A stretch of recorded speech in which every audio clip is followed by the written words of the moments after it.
Morning ma'am.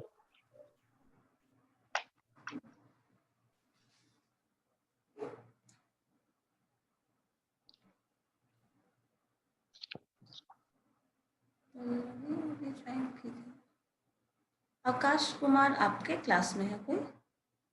Roll number 81 नहीं हो सकता? No ma'am.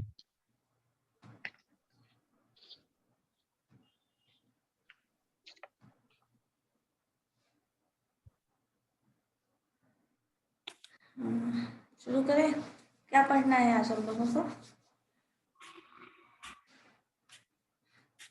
Difference between exploratory research और आई थिंक डिस्क्रिप्टिव रिसर्च कर रहे थे ना? कौन सा चैप्टर? डिफरेंस कर रहे थे एक्सप्लोरेटरी और डिस्क्रिप्टिव का। कौन सा चैप्टर मैम? चैप्टर वही रिसर्च डिजाइन 9 का सेकेंड लास्ट टॉपिक है, उसके बाद सिनॉप्सिस वगैरह देखना है।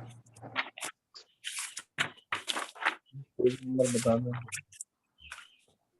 Yes ma'am. One descriptive between exploratory, difference between exploratory research and descriptive research. हाँ, देखते हैं क्या है डिफरेंस बिटवीन एक्सप्लोरेटरी। तो ये चीज़ तो आपने ध्यान रख दिया ही होगा। एक्सप्लोरेटरी रिसर्च क्या था? हम लोग अपनी क्यूरियोसिटी के लिए जब भी कुछ एक्सप्लोर कर रहे हैं कुछ न्यू, तो वो टर्म जो अनस्ट्रक्चर्ड डेटा था, तो ये चीज़ जो भी था डिफाइन किया, वो चीज़ दिमाग में रखो, अपने आप सारा कुछ क्लियर होता जाएगा। और डिस्क्रिप्शन में सब कुछ हमें मिलेगा as a form of information data के टर्म में। तो दोनों में क्या डिफरेंसेस है? एक्सप्लोरेटरी रिसर्च अगर कुछ होता है then why it is going to happen, ये टर्म जानना चाहते हैं हम, ऐसा क्यों हो रहा है। तो हमेशा वाई का क्वेश्चन होता है। डिस्क्रिप्टिव रिसर्च में आपको पता है हु, व्हेन, हाउ सब कुछ होगा। इस क्वेश्चंस का आंसर दिया जाता है डिस्क्रिप्शन में। ऐसा है तो क्यों है, कैसे है, वो with the help of samples सारा एक्सप्लेनेशन दिया जाता है। रिसर्च यहाँ पे एक्सप्लोरेटरी रिसर्च में कभी भी लार्जर सैंपल की जरूरत नहीं होती। वो क्या करना होता है, सिर्फ जानना होता है। अपनी क्यूरियोसिटी के लिए कुछ क्वेश्चंस का रिसर्च कर रहे हो खुद के सेटिस्फैक्शन के लिए, या फिर आप ये जानना चाहते हैं सिर्फ इसलिए उसको स्टडी कर रहे हैं। तो बहुत ज़्यादा इंफॉर्मेशन, बहुत लोगों से पूछना, बहुत लोगों से बात करना, सबका रिस्पॉन्स जानना इतना इम्पोर्टेंट नहीं है। लेकिन अगर डिस्क्रिप्शन देना है कहीं भी, तो आप बताएंगे जैसे मान लो किसी प्रोडक्ट को सेल करने का, तो इतने लोगों ने इतना खरीदा, उससे उनको इतना बेनिफिट हुआ, तो आपको ये रिस्पॉन्स कहीं ना कहीं लार्जर सैंपल में देना होगा, जिससे आपको पता चलेगा कि ऐसा हो रहा है। या फिर गवर्नमेंट जो डेटा देती है उसमें होता है हम लोगों ने ये प्लान किया तो ये रिजल्ट आया, उसका इम्पैक्ट इफेक्ट जो भी होता है वो हम बताते हैं। तो ये चीज़ आपका लार्जर सैंपल, चूंकि हमको पता है सारा का सारा इंफॉर्मेशन देना रिक्वायर्ड होता है। दूसरे के केस में देखो, sample need not to represent the population. आपको किसी पर्टिकुलर आर्टिकल के बारे में कुछ जानना है, तो आप सिर्फ उस आर्टिकल को पढ़ोगे या फिर उससे related terms. Good morning ma'am. Good morning ma'am, इतना लेट से खोला, मैं कब से ट्राई करी थी बट अभी हुआ मैम। नहीं, बीच में मैंने एक बार और एडमिट किया था आपको, पता नहीं कनेक्ट नहीं हुआ शायद, पता नहीं नेटवर्क इशू है और आए शायद। थे, मैंने कनेक्ट किया था बट नहीं हुआ था।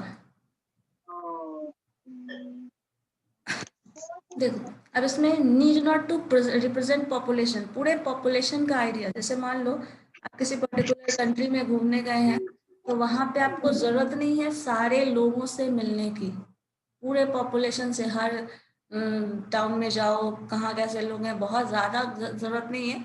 एक आप रफ आइडिया लेते हैं, तो बहुत ज़्यादा पॉपुलेशन के बारे में और कंप्लीटली पॉपुलेशन को रिप्रेजेंट करे ऐसा सैंपल की ज़रूरत नहीं होती यहाँ, बट डिस्क्रिप्शन में होता है। क्यों? जैसे मान लीजिए हम बिहार में कोई पर्टिकुलर प्रोडक्ट यूज़ कर रहे हैं, और अगर उसके बेसिस पे कोई कंक्लूजन निकालते हैं, तो वो हम पूरे कंट्री के लिए एप्लीकेबल नहीं कर सकते। जैसे मान लो बिहार में जितने यूनिवर्सिटीज़ है उसका स्टडी स्ट्रक्चर क्या है, रिस्पॉन्स क्या है? किसी एक स्टेट को कर सकते हैं ना मैम, हाँ, क्या किसी एक स्टेट को कर सकते हाँ, किसी भी स्टेट, या फिर मान लो ना पटना का स्टाइल, हम पूरे बिहार पे अगर कहें पटना का लाइफ स्टाइल ये है स्टडी के, और उसके बेसिस पे हैं। Yes ma'am. बताएं बिहार कैसा है, तो वो भी नहीं होगा, क्योंकि नो पूरे पॉपुलेशन, जिस पॉपुलेशन का आप बात कर रहे हैं उस पूरे पॉपुलेशन का आपको कहीं ना कहीं बहुत आइडिया होना चाहिए, तभी यस वो रिप्रेजेंटेटिव होगा। सैंपल जो भी आप ले रहे हैं वो रिप्रेजेंटेटिव है। सिर्फ 2 लोगों की बात सुन के आप पूरा पॉपुलेशन के बारे में बोला जा रहा है तो वो रिप्रेजेंटेटिव नहीं है। और इस केस में आप ये दो से लो इंफॉर्मेशन, 10 से लो, 4 से लो, ये आपकी मर्जी है, इसमें कम भी फर्क नहीं पड़ता। यहाँ पे देखिए लिखा है ड्यू टू इम्प्रिसाइज स्टेटमेंट, क्योंकि एक्सप्लोरेटरी रिसर्च का कोई वैसा स्ट्रक्चर्ड नायर नहीं होता, कुछ हम बहुत ज़्यादा डिटेल में क्वेश्चन पूछ नहीं सकते, ओपन एंड क्वेश्चंस होते हैं। सो ऐसा अगर होगा तो डेटा कलेक्शन यहाँ जो होता है वो बहुत कम केसेस में पॉसिबल है। हो सकता है आप कहीं गए घूमने, आपको वहाँ के बारे में बहुत सारा, बहुत ज़्यादा इंफॉर्मेशन मिला है वहाँ का, लेकिन आप सारा इंफॉर्मेशन को एज अ डेटा के फॉर्म में कंस्ट्रक्ट करके रिजल्ट ऐसा कुछ ये हुआ है वो कुछ, हर जगह इंफॉर्मेशन डेटा के टर्म में नहीं मिल सकता। जैसे मान लीजिए आपको कुछ डिस्क्राइब करना है, कुछ बताना है अपना एक्सपीरियंस, क्योंकि इसमें जो टर्म यूज़ कर रहे थे हम लोगों को याद है, हम लोग आर्टिकल पढ़ रहे थे, लिटरेचर पढ़ रहे थे, लिटरेचर रिव्यू था, आपका फोकस स्टडी था, तो ये सब क्या हो रहा है, एक आइडिया देता था, सारा का सारा information in terms of data नहीं देता था। तो यहाँ डेटा कलेक्शन हमेशा मुश्किल होगा। और यहाँ जो होता है स्टेटमेंट हमारा प्रिसाइज होता है, हम लोगों को क्या चेक करना है, क्या देखना है, क्या स्टडी करना है। जैसे लास्ट डे हम लोगों ने डिस्कस किया था कि किसी पर्टिकुलर जो रेडीमेड सूट है वो यूज़ करने वाले कितने लोग हैं ये जानना है। एक पर्टिकुलर प्रिसाइज स्टेटमेंट आप दे रहे हैं और उसके बारे में क्वेश्चंस पूछ रहे हैं, एक स्ट्रक्चर्ड क्वेश्चन आया है, तो यहाँ डेटा कलेक्शन पॉसिबल है, बट यहाँ डेटा कलेक्शन बहुत मुश्किल होगा, बिकॉज हमारे पास एक कोई प्रिसाइज स्टेटमेंट नहीं है। क्या जानना चाहते हैं ये नहीं पता, बहुत कुछ जानना चाहते हैं क्योंकि हम कुछ भी नहीं जानते उसके बारे में। तो इसलिए यहाँ डेटा कलेक्शन जो है वो मुश्किल होता है। यहाँ पे देखिए characteristic of interest to be measured is not clear. अभी जस्ट मैंने आपको यही बात कही, यहाँ क्या हम जानना चाहते हैं हमें यही नहीं पता होता, बट एक्सप्लोर कर रहे हैं, जितना इंफॉर्मेशन मिले सारा इंफॉर्मेशन गैदर करो, ये काम होता है। तो यहाँ इंटरेस्ट जो हम मेजर करने वाले हैं वो खुद ही क्लियर नहीं है, लेकिन यहाँ क्या मेजर कर रहे हैं, किस पर्टिकुलर प्लान से कितना बेनिफिट आया, किस पर्टिकुलर प्रोडक्ट का क्या रिस्पॉन्स है, ये हमें पहले से पता होता है, क्लियर होता है कि हमारा ऑब्जेक्टिव क्या है, क्या हमें पढ़ना है, मतलब क्या रिसर्च करना है। तो ये बहुत क्लियर होता है पहले से, क्या इम्पॉर्टेंट है, क्या हमारा फोकस किस टॉपिक पे, किस पॉइंट पे आप फोकस कर रहे हैं, तो वो चीज़ क्लियर होता है, तो ये हमेशा पता होता है। इधर देखो यहाँ क्वेश्चनायर चूंकि फॉर्म ही नहीं करते, अनस्ट्रक्चर्ड वे में क्वेश्चंस करते हैं, तो questionnaire is not required, no need of questionnaire for collecting data.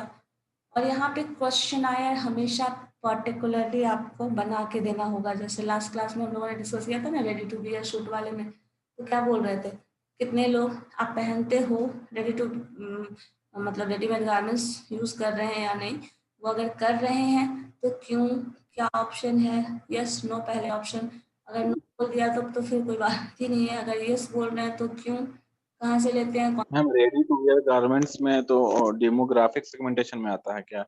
किस चीज़ का ready to wear garments? Demographic में? यस। डेमोग्राफी तो पॉपुलेशन की बात हो जाती है, डेमोग्राफी में पॉपुलेशन की बात, मार्केटिंग में भी पढ़े हम लोग, मार्केटिंग में डेमोग्राफिक में ही है। किस एस्पेक्ट की बात कर रहे हैं? सेगमेंटेशन का मैम। पॉपुलेशन, हाँ तो यहाँ पे जो देखिए होता क्या है ना, डिस्क्रिप्शन में आप पॉपुलेशन से डील करेंगे, उससे क्वेश्चन पूछेंगे, उससे आंसर लेंगे, तो अब आप इसको डेमोग्राफिक बोलना चाहो तो बोल सकते हो। Yes. आपको ओपिनियन जानना है और लोगों का ओपिनियन जानना है। इस केस में कोई भी क्वेश्चन हो सकता है, Okay. जो भी आप मान लो पूछ रहे हो किसी से कि आप किसी पर्टिकुलर प्रोडक्ट का, कि आप ये प्रोडक्ट इस्तेमाल करते हैं या नहीं, अगर करते हैं तो आपको क्या बेनिफिट है ये बताइए, उसका क्या क्वालिटीज़ है, आप क्यों इस्तेमाल करते हैं, कब से इस्तेमाल करते हैं। सो ये सब क्वेश्चन है, एक स्ट्रक्चर्ड वे का क्वेश्चन है जिसका आपको आंसर मिलेगा बाय द पीपल।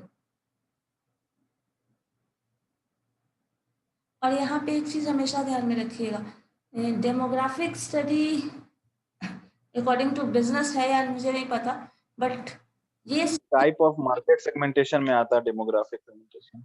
अच्छा, टाइप ऑफ मार्केट सेगमेंटेशन में मतलब डेमोग्राफिक पीपल ओपिनियन डेमोग्राफिक हैं। Segmentation, demographic segmentation, psychographic, behavioural segmentation. हाँ हाँ, तो फिर वो चीज़, वो एस्पेक्ट हम स्टडी करेंगे।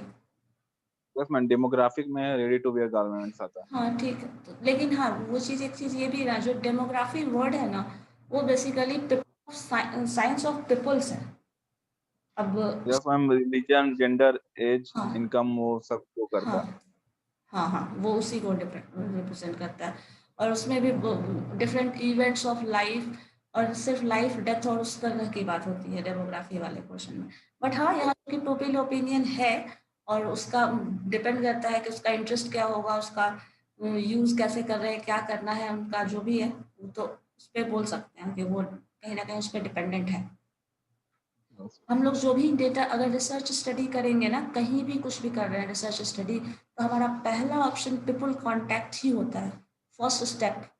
आप जो भी स्ट्रक्चर करो, क्वेश्चनर बनाओ, जो कुछ भी करोगे, लेकिन जब आपको डेटा कलेक्शन करना होगा ना, तो आपको पब्लिक ओपिनियन ही लेना है। यही हमारा प्राइमरी डेटा है। यस।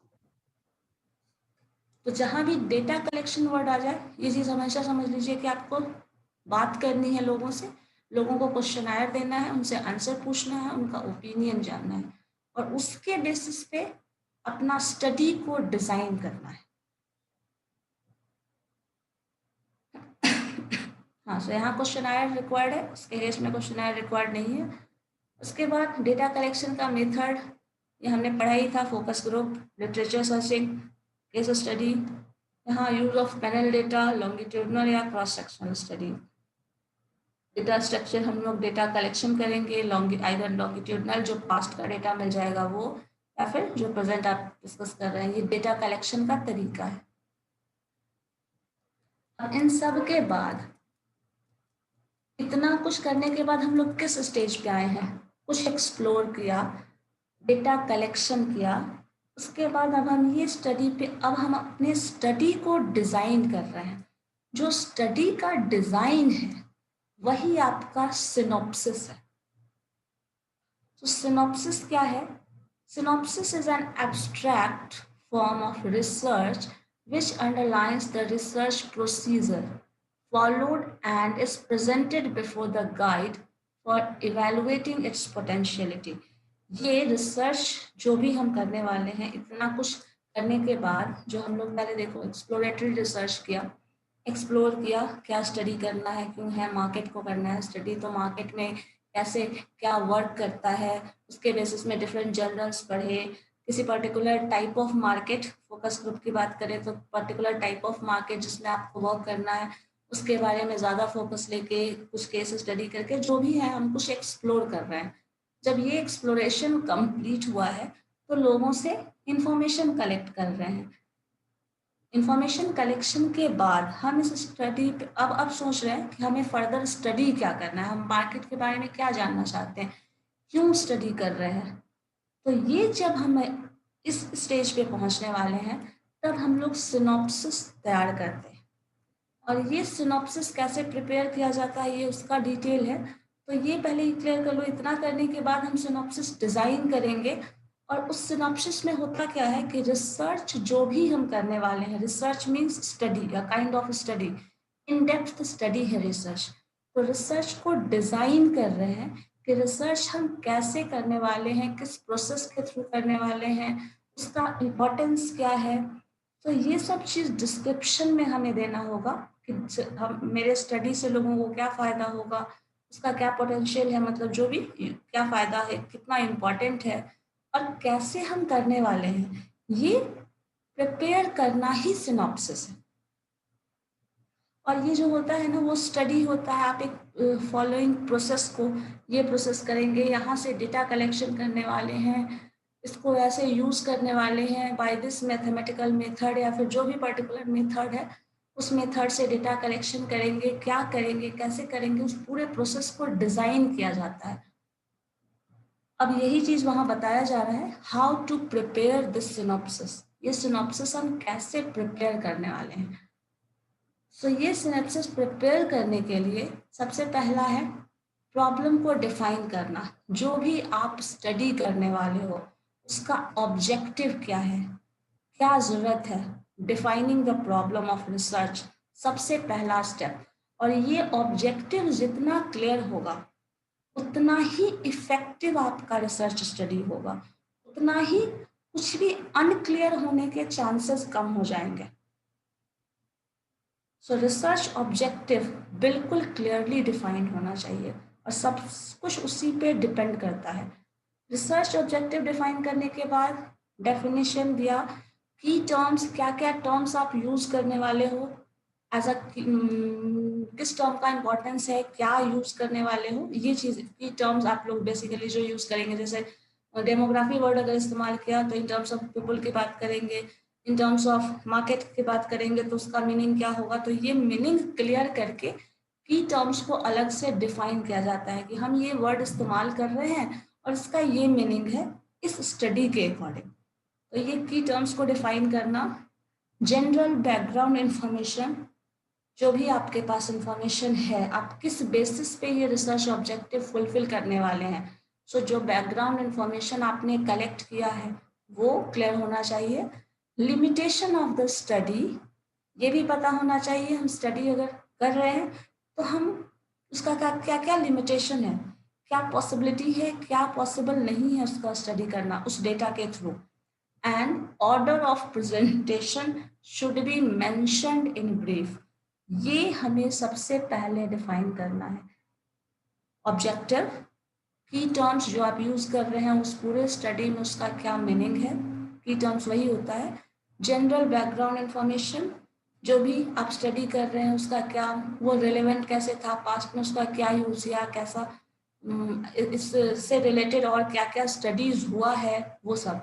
लिमिटेशन क्या है आपकी स्टडीज का, और प्रेजेंटेशन आप कैसे कैसे करने वाले हो, ऑर्डर ऑफ प्रेजेंटेशन, ये ब्रीफली डिस्कस्ड होना चाहिए सिनॉप्सिस में। और ये पहला स्टेप है वो क्लियर करता है। सेकंड स्टेप में जब हम आते हैं तो आपको यहाँ लिखा ना जो general background information, general background information means आप जो पढ़ रहे हो, जो आप रिसर्च कर रहे हो, जो स्टडी आप करने वाले हैं इन डेप्थ, उससे रिलेटेड टर्म्स क्लियर करेंगे यहाँ। और उसके बाद ये रिव्यू जो ऑफ एग्जिस्टिंग लिटरेचर बताता है वो ये बताता है कि आप जो स्टडी करने वाले हैं उससे रिलेटेड और भी क्या क्या स्टडीज हो चुका है वो पढ़ो आप डीपली। रिव्यू करना का मतलब यही है कि आपको पढ़ना है। लिखा है in this head, researcher should study the summary, क्या बोल रहा है, आपको पढ़ना है। Researcher should study the summary of different points of view on the subject matter as found in books. जो भी आप स्टडी कर रहे हो उससे रिलेटेड जितने भी स्टडी हो चुके हैं पास्ट में, उन सबको आपको बहुत डिटेल में पढ़ना है। जो भी जर्नल्स होते हैं, जो भी पीरियडिकल्स आता है हर महीने में जो देता है आपका मैगजीन वगैरह, मान लो मार्केट स्टडी कर रहे हो तो मैगजीन देता है वो, इकोनॉमिक टाइम्स जो आता है वो, तो ये सब आपको स्टडी करना है। और स्टडी करके जो आपको एक्सपीरियंस होगा, जो नॉलेज होगा, उसका फर्दर इस्तेमाल करने वाले हैं। उसके यूज से आप अपने रिसर्च ऑब्जेक्टिव को और ज़्यादा क्लियरली डिफाइन कर सकते हो, मॉडिफिकेशन भी चाहो तो कर सकते हो।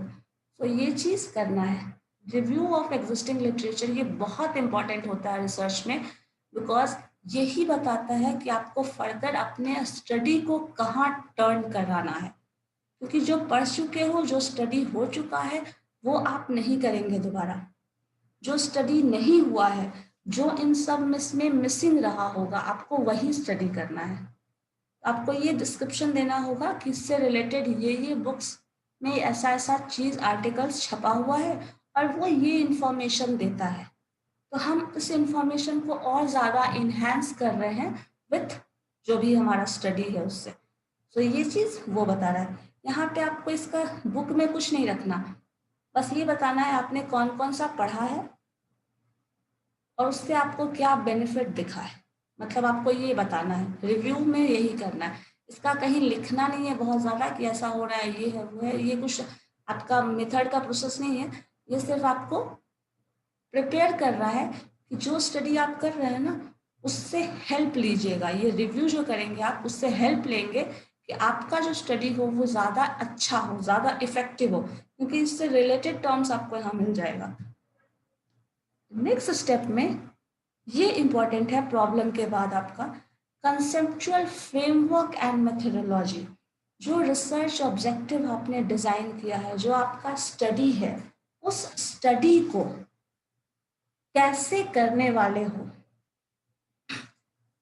और क्या क्या रिसर्च का मेथोडोलॉजी यूज करने वाले हो, किस मेथड से स्टडी करेंगे, कैसे स्टडी करेंगे, कैसे ऑब्जेक्टिव फुलफिल करेंगे, जो भी डिस्कशन करना है, डेटा कहाँ से मिला, उसको डेटा का क्या इंफॉर्मेशन आप यूज करने वाले हैं, वो रिलायबल है, कैसा है, क्या है, जो भी टर्म्स है ये पूरा का पूरा इसी में आता है, क्योंकि ये पूरा मेथोडोलॉजी भी है और आपका जो आप स्टडी करने वाले हो उसका कंसेप्चुअल फ्रेमवर्क आपके माइंड में क्लियर करता है।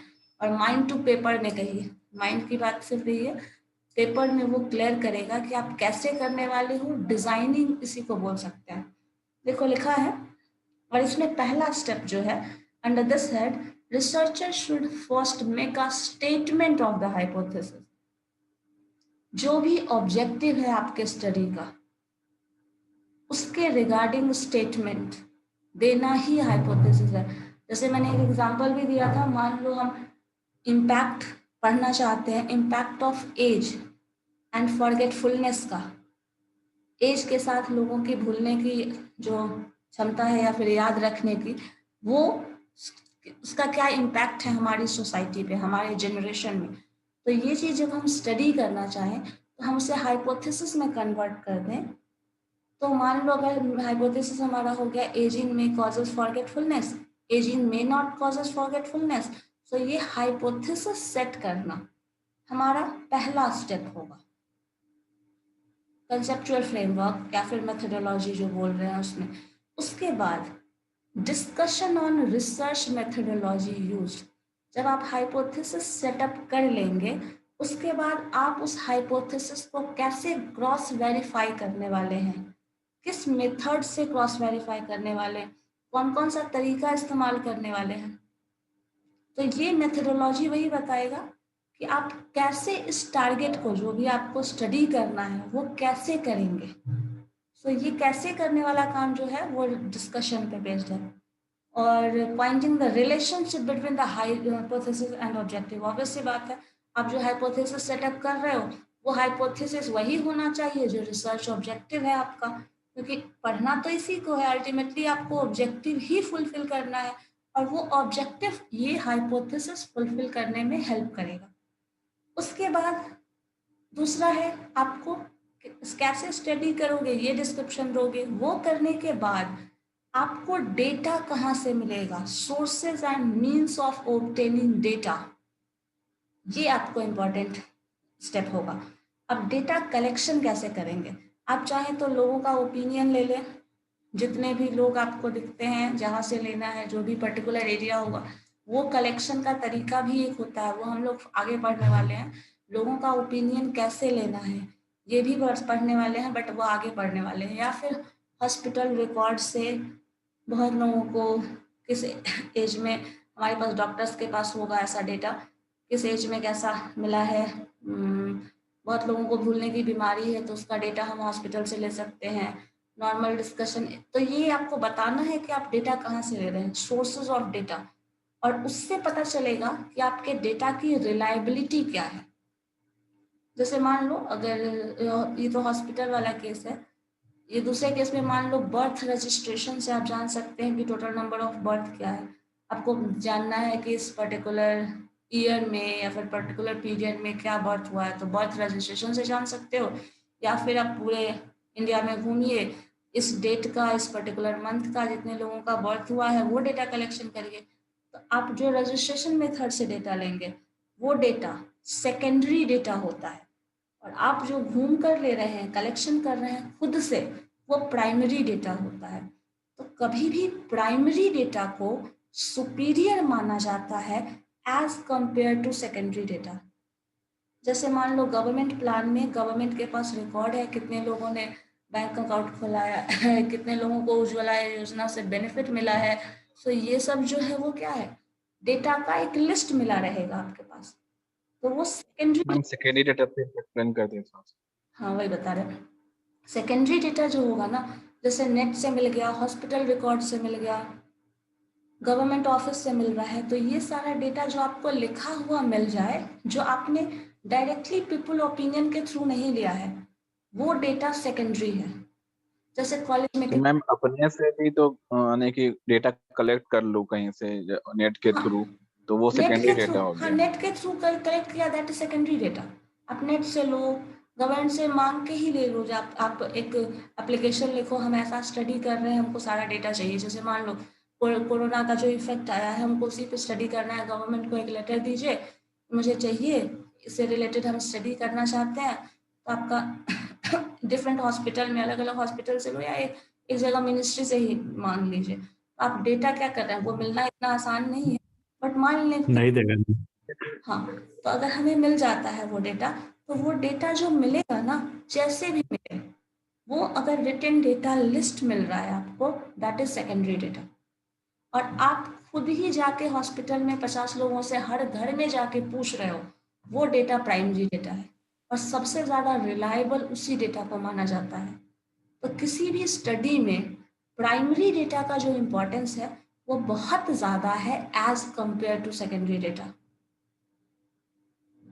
लेकिन बहुत सारे केसेस में हम प्राइमरी डेटा का को कलेक्ट करना ही पॉसिबल नहीं होता। जैसे मान लो अभी अगर हमें जल्दी चाहिए, मान लो कोरोना केसेस वाला ही ले रहे हैं, तो अगर हमें अगर डेटा कलेक्ट करना है, तो हम हर हॉस्पिटल में जाएंगे और हॉस्पिटल से डेटा कलेक्ट करेंगे, जितने लोग हैं, जितने लोगों का रजिस्ट्रेशन हुआ है, वो आपको 1 महीने का लिस्ट दे रहे हैं ना, तब वो सेकेंडरी डेटा है। लेकिन आप खुद जाके हर दिन का जो रजिस्ट्रेशन हो रहा है, आप वहीं बगल में बैठ के कॉलम में बैठे रहो बगल में, और सारा कितने लोग आ रहे हैं, कितने पेशेंट्स नंबर ऑफ आए हैं, तो वो अगर आप वैसे डेटा कलेक्ट कर रहे हो तो वो प्राइमरी डेटा है। लेकिन वही चीज़ आप हॉस्पिटल से मांग रहे हो, 1 महीने का लिस्ट दे दो, तो वो सेकेंडरी डेटा बोलोगे उसको। लेकिन आप खुद ही बैठ के कलेक्ट कर रहे हो, जितने लोग आए हैं आप उससे मिले हो, उनका नाम पता पूछा, खुद लिखा, तो वो प्राइमरी डेटा है। तो अब मान लो प्राइमरी डेटा में होता क्या है, टाइम एक बहुत बड़ा फैक्टर है, मनी बहुत बड़ा फैक्टर है, क्योंकि आप उतने जगह घूम के खुद डेटा कलेक्ट कर रहे हैं। टाइम, बहुत ज़्यादा टाइम टेकिंग होगा प्राइमरी डेटा कलेक्ट करना। अगर वही चीज़ आप secondary data by net, internet भी लेते हो, या फिर गवर्नमेंट के पास जो गवर्नमेंट जो लिस्ट जारी करती है अपना, वो ले लो, गवर्नमेंट ऑफिस से ले लो, तो ये सब जब आप डेटा स्टडी करते हैं due to lack of time, तो वो डेटा हम लोग यूज़ कर सकते हैं। बहुत सारे केसेस में करते हैं, ऐसा नहीं है कि नहीं करते, बट वो बहुत ज़्यादा रिलायबल नहीं माना जाता। बट हाँ, ऐसा नहीं है कि आप स्टडी नहीं कर सकते, ठीक है। तो डेटा का कलेक्शन का सोर्स भी एक इम्पॉर्टेंट रोल प्ले करता है। तो ये चीज़ बता रहा है, obtaining the data should be met, source जो भी सोर्स। मैम जब टाइम, जब मनी, जब प्राइमरी डेटा में ज्यादा वेस्ट होता है, तो उसको ज्यादा माने प्रेफरेंस क्यों देते हैं फिर? प्रेफरेंस हमेशा नहीं देते, बट रिलायबिलिटी का कॉन्सेप्ट हो जाता है ना। जो जैसे मान लो अब गवर्नमेंट रिकॉर्ड आप लिए हैं, तो हो सकता है बहुत सारे केसेस में वो आपको सही मिल जाए और आप उस पर रिलाई भी कर रहे हो, लेकिन हो सकता है उसमें कुछ फेक भी हो। लेकिन अब जब आप खुद ही लोगों से मिलेंगे, खुद ही कलेक्शन कर रहे हैं, तो रिलायबिलिटी वाला जो कॉन्सेप्ट है ना, वो बढ़ जाता है। प्रेफरेंस मैम आदमी तो झूठ बोल सकता है फिर। झूठ बोलने वाला बात अलग हो जाता है ना, आप खुद देख रहे हो गलत इन्फॉर्मेशन देगा, वो बोलेगा कि नहीं है तो पॉजिटिव रहेगा नहीं रहेगा, तो वैसे करके वो अलग बात। लेकिन हॉस्पिटल रिकॉर्ड में फिर वो ट्रीटमेंट कराने आया है, रजिस्ट्रेशन करा रहा है, तो फिर तो आप रिकॉर्ड रख सकते हैं उस चीज़ का। यहाँ पे ह्यूमन बायसनेस वाला बात अलग हो जाता है, जो झूठ बोल रहे हैं। जैसे मान लो घर आपका है तो हाँ नहीं है, मेरा घर नहीं है, रेंट पे रहते हैं, ऐसा भी झूठ बोल देता है लोग, सेंसस वाला आता है तो वो अलग बात हो गई। लेकिन जहाँ डेटा हम, जैसे देखो गवर्नमेंट जो डेटा रिलीज कर रही है या फिर जो लिस्ट हमें मिल रहा है, वो एक उस पर्टिकुलर टाइम के लिए मिल जाता है डेटा, लेकिन आप पीपल से आपका कांटेक्ट नहीं हुआ है, और डायरेक्ट कांटेक्ट से जो आप ले रहे हैं उसको प्राइमरी डेटा बोल रहा है। डिपेंड करता है आपको कौन सा डेटा चाहिए, या फिर आपका स्टडी का जो स्टैंडर्ड है वो आप क्या रखना चाहते हैं। लेकिन अगर रिलायबिलिटी का कॉन्सेप्ट आ जाता है तो प्राइमरी डेटा को ज़्यादा बेटर माना जाता है हमेशा as compare to secondary data, क्योंकि सेकेंडरी डेटा में रिलायबिलिटी का कॉन्सेप्ट बहुत ज़्यादा नहीं होता, क्योंकि उसमें होता है कि फेक डेटा भी हो सकता है। मतलब मान लो आप कोरोना वाले केसेस की ही बात कर रहे हैं, हो सकता है हॉस्पिटल में जितना लिस्ट मिला सब बाकी सारे पेशेंट्स भी उसमें इन्वॉल्व हों, तो वो सब भी इन्वॉल्व हो सकता है। बट यहाँ ऐसा नहीं है सेकेंडरी डेटा यूज़ नहीं कर सकते, जो भी यूज़ कर रहे हो वो मेंशन करो, हम इस फॉर्म से डेटा इस्तेमाल कर रहे हैं और इसका ये यूज़ है। वो हम लोग सेकेंडरी डेटा पढ़ने वाले हैं, इसके बाद का चैप्टर वही है, सेकेंडरी डेटा का इंपॉर्टेंस क्या है, क्या कैसे कर रहे हैं, क्यों कर रहे हैं वगैरह जो भी है, तो वो हम लोग तब डिस्कस कर लेंगे क्या इंपॉर्टेंट है नहीं है। बट फिलहाल यही है कि सोर्सेज ऑफ डेटा जो भी है वो आपको बताना है, डिस्कस करना है। उसके बाद जो आप मेथडोलॉजी इस्तेमाल कर रहे हैं उस मेथडोलॉजी का भी कोई लिमिटेशन होगा तो उसको भी डिस्कस करना है, वो भी आपको बताना है। इस मेथडोलॉजी में जो हम स्टडी कर रहे हैं, इस पर्टिकुलर मेथड से हम डेटा को स्टडी कर रहे हैं और उस स्टडी का भी कुछ ड्रॉबैक्स है, तो ये भी आपको बताना होता है। नेचुरल क्राइसिस, हाँ, if any natural crisis from which the research is bound to suffer, और अब ये भी आपको बताना है अगर कुछ जैसे क्राइसिस वाला केस है तो आप किस तरह का स्टडी कर रहे हैं, उसका क्या मतलब है, उसका क्या लिमिटेशन है, तो ये भी चीज़ डिस्कस करना है इस केस में।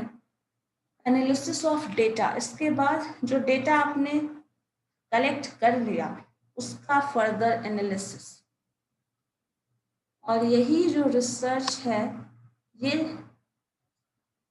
एक्चुअल रिसर्च यही है। डेटा हम इतना कुछ स्टडी करने के बाद जो एनालाइज करेंगे यही हमारा रिसर्च का रिजल्ट बोलो या फिर एक्चुअल प्रोसेस बोलिए, ये वही है एनालिसिस ऑफ डेटा।